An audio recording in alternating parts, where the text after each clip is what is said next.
a 23-year-old advance man from Syracuse, New York, didn't enlist in the 1988 Dukakis presidential campaign with ambitions to oversee the worst political event in history.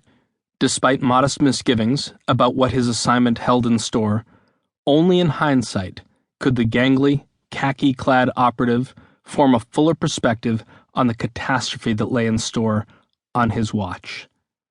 Advanced people, as much as they try to anticipate disaster when serving a presidential candidate, can't foretell the future.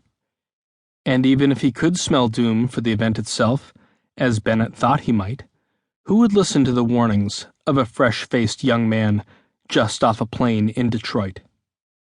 In the summer of 1988, Mike Dukakis looked well-positioned to wrest the White House from the Republicans who held on to presidential power for 16 of the previous 20 years.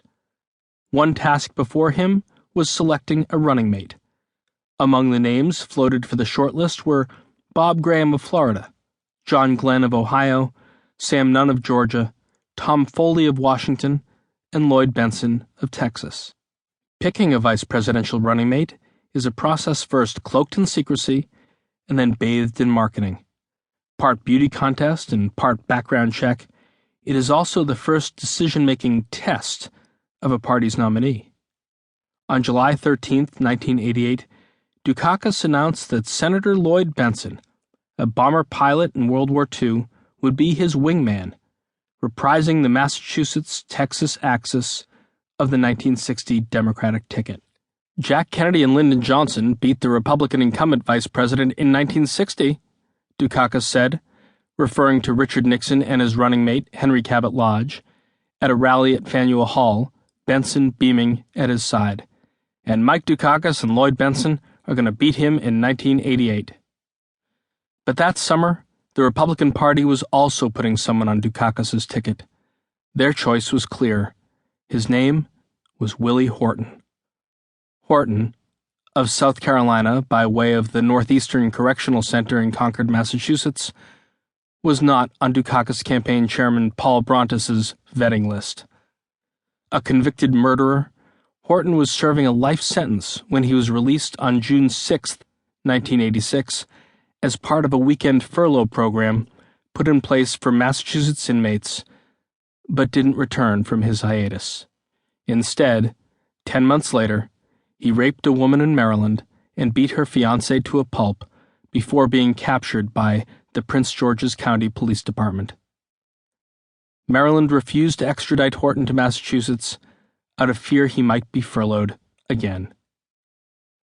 The awareness campaign for Candidate Horton, the slowly building linkage between a convicted criminal and a presidential candidate, began in the primary season but reached a crescendo on October 13th at the second presidential debate between Bush and Dukakis, moderated by Bernard Shaw of CNN at UCLA's Pauley Pavilion in Los Angeles.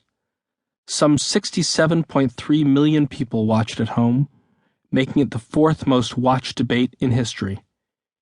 It was the year that the Commission on Presidential Debates, or CPD, debuted as the presidential debate sponsor, taking over for the League of Women Voters. The CPD brought with it a striking, made-for-television set that endures to this day. The candidates stand at identical podiums on a bright red carpet installed for the event.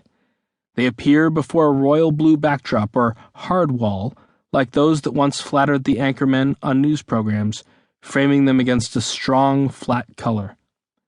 In the hard wall, hard to see by those watching at home, is a hole through which a TV camera takes reverse shots of the moderators without distracting the viewer. Above the candidates rests a graphic depiction of a bald eagle alighting on a shield of the stars and stripes. In the eagle's beak billows a ribbon that proclaims in all capitals, "The Union and the Constitution forever." The old League of Women Voters debate sets simply used a draped curtain as a backdrop. In addition to marketing itself with these words and icons of strength and nostalgia, the CPD also catered to the vanity of the candidates. Vice President Bush, at 6'2", and Governor Dukakis, half a foot shorter, represented the widest height differential in any presidential campaign